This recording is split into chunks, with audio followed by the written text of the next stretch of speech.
Welcome back to the series of videos talking about Agile in industry. And following up from the previous video talking about Scrum, the framework that's most often used to produce products in an Agile way, and highlighting one topic. Scrum has got a sprint cycle, a plan, do, check, adapt cycle, and the check part checks against a real physical product is what Scrum says. The basis of that thinking is called empiricism. That's for another video. But that physical product, what's that all about? I made a quick example about 3D printing, and here's something like that. Working on a car, on a bearing and connection to the actual wheel. Had one designed and printed, also picked up a bearing design from the internet, from the supplier, the official one, printed it and then fitting it together.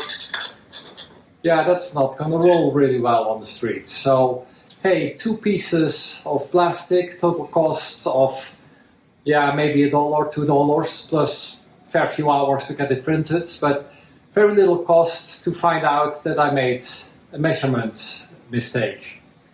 If I'd done the same thing in aluminum, and here's my part, had the final assembly made immediately in aluminum and with a bearing, etc., etc., I would have spent a little over $200 in materials and machining because I don't have my own machining equipment.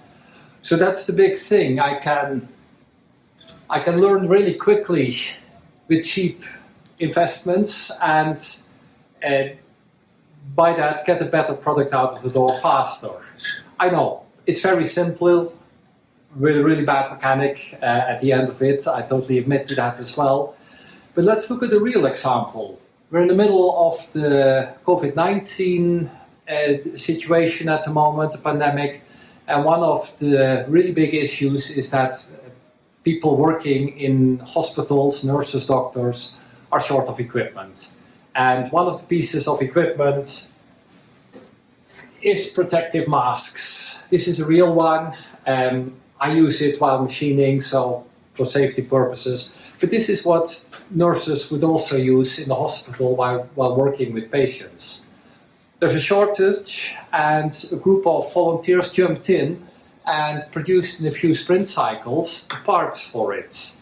And this headband, the grey part at the end, got reproduced. This is a model, it's a smaller size that I printed.